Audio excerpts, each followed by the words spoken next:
tenemos en la línea a mi querido Jesús Sandoval, que es el director general de RUBA, una de las vivienderas más importantes del país. Querido Jesús, ¿cómo estás? Muy bien, Horacio, muy buenas tardes, todo muy bien, gracias a Dios, por acá en el norte del país.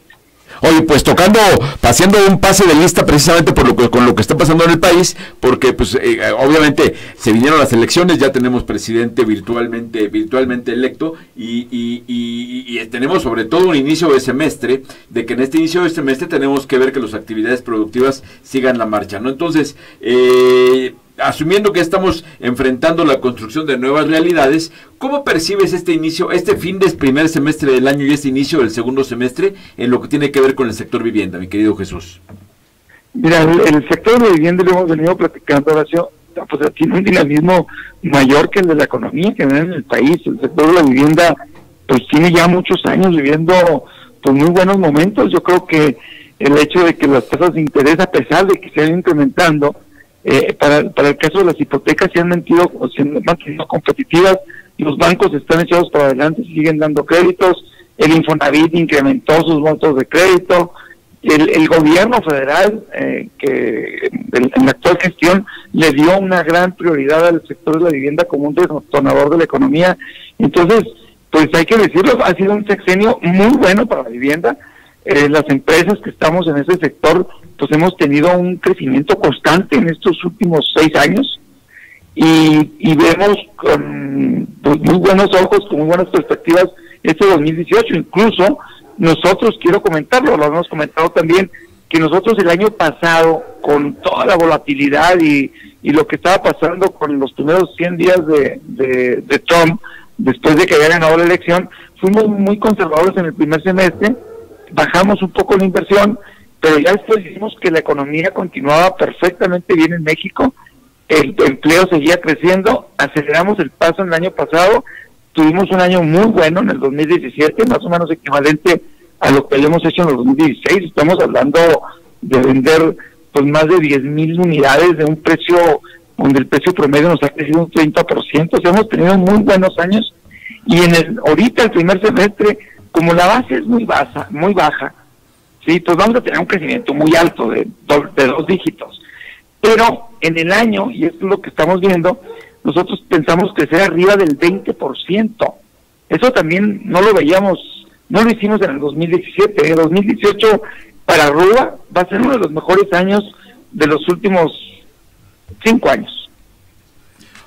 Oye, Jesús, y este escenario que me planteas, ¿tú cuáles percibes que son las fortalezas de lo que como país nos permite tener esta expectativa? Y que en este momento, obviamente el tema es cuidar las fortalezas, engrasarlas incluso para que sean aún más sólidas. ¿Y qué se podría hacer para mejorar aún este entorno que permite que haya este dinamismo?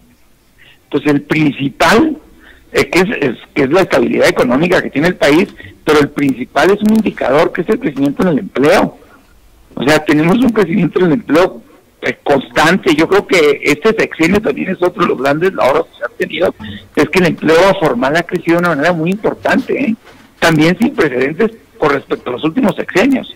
Entonces, pues, si hay una persona que tiene un empleo formal, tiene un ingreso, se convierte en una persona sujeta a crédito y puede adquirir una vivienda, ya sea a través de los organismos nacionales de vivienda, a través del Infonavit o a través de la banca, y puede tomar un crédito a largo plazo también con tasas de interés fija, que la única manera de que puedas tener y que el banco te pueda ofrecer una tasa de interés fija a 20 años, pues es teniendo estabilidad en la economía, un control en la inflación y pues unas finanzas públicas sanas, ¿no? Yo creo que pues hay que decirlo, a pesar de los resultados electorales en la parte económica, pues eso no está descompuesto, ha ido caminando bien el país en esta parte, no como quisiéramos, ¿no? O sea, quisiéramos y necesitamos tener tasas de crecimiento mayor, pero definitivamente el país pues ha ido creciendo en los últimos años, el empleo ha estado creciendo y el sector de la vivienda ha sido un detonante importante de la economía y sigue creciendo.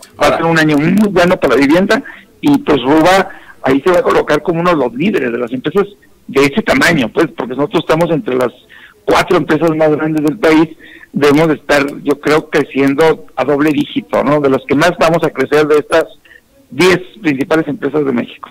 Pues es importantísimo. Ahora, hay un tema importante, bueno, de todo esto que tenemos en este tsunami de noticias importantes, esta recomposición de la parte política del país, el hecho es que ya se anunció que el secretario de Hacienda va a empezar a trabajar con los equipos del candidato virtualmente presidente electo, con la conformación de lo que va a ser el presupuesto de egresos 2019, y eso es importante porque entre otros muchísimos temas ya se está hablando de que le van a subir puntos porcentuales a la inversión en infraestructura.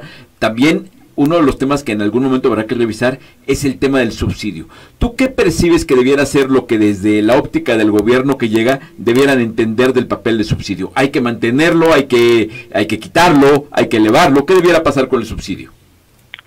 Yo creo que más por el perfil del nuevo gobierno, pues yo creo que hay que recordar que la gente que está accediendo a vivienda es principalmente quien tiene empleo formal y tiene pues un salario donde la banca le puede otorgar un crédito.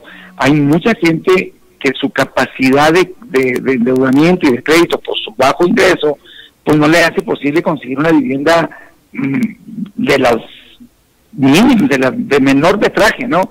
Y se requiere la intervención del gobierno federal a través de un subsidio al frente que se ha venido dando para que pueda mejorar su capacidad de compra, pueda acceder a una vivienda. Y yo creo que ha sido un programa muy exitoso, bien manejado. Ha habido abusos en el pasado, hubo abusos, pero yo creo que la administración actual, el haber delimitado los contornos urbanos y el haber haber reglamentado mejor el uso del subsidio, creo que es un programa clave, más en el perfil del nuevo gobierno. Yo creo que debe mantenerse. Hay un sector de la población de nuestro país que desafortunadamente tiene un ingreso muy bajo, que requiere de ese subsidio para poder obtener una vivienda.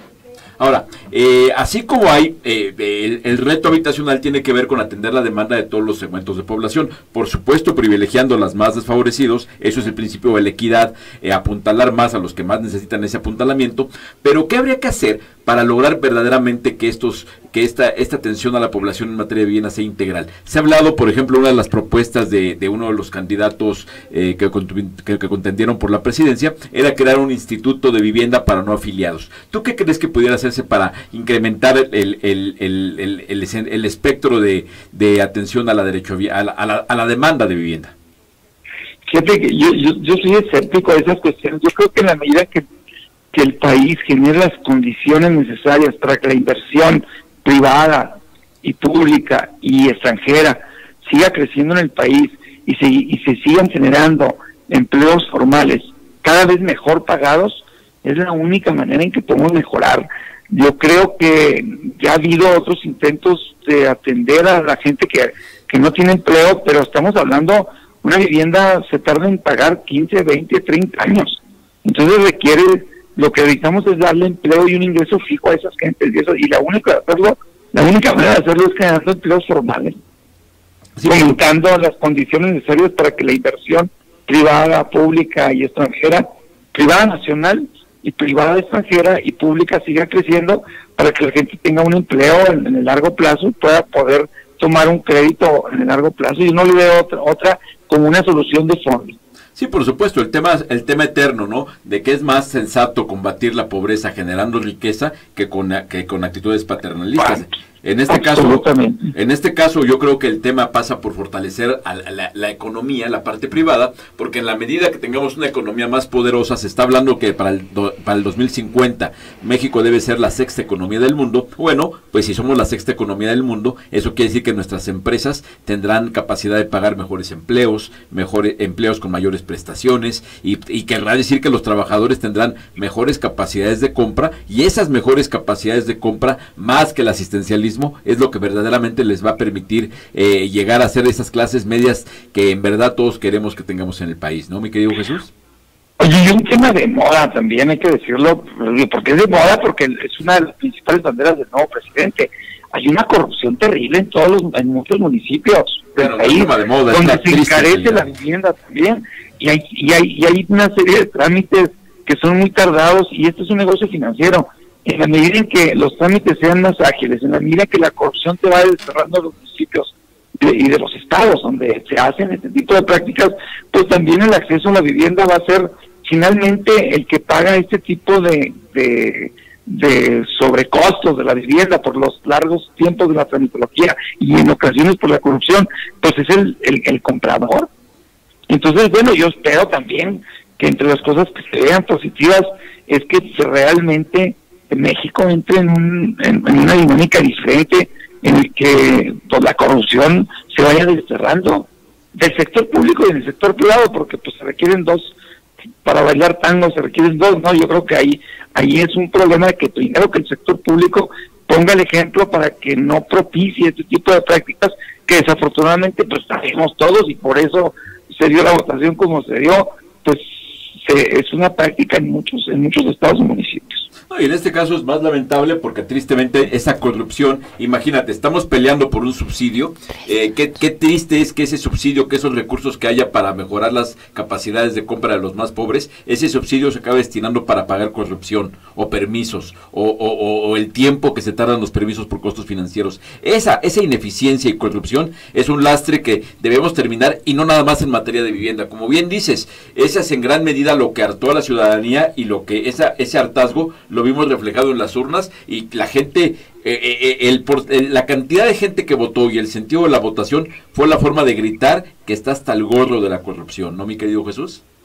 Y también, y ojalá que esta nueva etapa del país empiece a distinguir a quiénes son los que promueven ese tipo de prácticas, porque hay que recordar que el sector de la vivienda tuvo una crisis después del problema inmobiliario en 2008, 2009, 2010, pero hubo prácticas también pues no sanas dentro del sector, sí, pero tienen nombre y apellido, ¿no? De desarrollos que se hicieron sin los servicios completos, ¿no? Donde se les debe toda la infraestructura que compró la vivienda, pues son prácticas que ahí se quedaron, ¿no? No se olvida la gente que se fue afectada, pues yo creo que es parte de muchas cosas que sucedieron en el país y por eso tuvimos la sorpresa que tuvimos. Para mí fue una sorpresa absoluta que pues la votación tan cargada total y completamente a una opción que en el país nunca habíamos visto, ¿no? O sea, yo creo que nunca nos imaginamos que que iba a haber una votación tan copiosa hacia una opción en el que así se presentó, ¿no? Como una opción de izquierda, ¿no?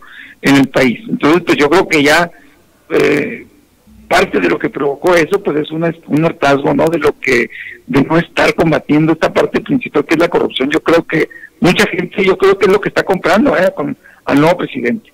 Sí, pero ¿cómo vamos a pegarle al tema de la corrupción? Y pagándole al tema de la corrupción, lo dice mucho, por supuesto que tiene que tener repercusiones entre la gente que no nos tiene. Por supuesto, esto es un tema fundamental. Qué bueno que se dio como una de las banderas electorales, porque ojalá ahora nos toca a la sociedad exigir que esto se cumpla, y como bien dices, toca a la iniciativa privada, por ejemplo, salir a decir cuáles de sus pares, cuáles de los empresarios que militan en las mismas cámaras, oye, este cuate no cumple nuestros principios de ética, esta empresa no representa los valores que tenemos como cámara, esta persona con nombre y apellido, como dices, porque existen las personas con nombre y apellido, incumplió con estos valores y sus prácticas fueron los que dieron una mala imagen del sector, porque es lamentable de pronto que se hable de mala imagen de un sector que genera tanto dinamismo y tantos empleos por las muy malas prácticas y las malas decisiones de negocio de personas muy específicas, ¿no? Pero bueno, Jesús Sandoval. El cambio, ¿no? Jesús Sandoval, director general de RUA, muchísimas gracias por tu tiempo, como siempre. Estaremos en contacto y monitoreando cómo se vienen dando esta nueva etapa en la historia de nuestro país y trabajando todos juntos, que es lo que nos toca, ¿no, Jesús?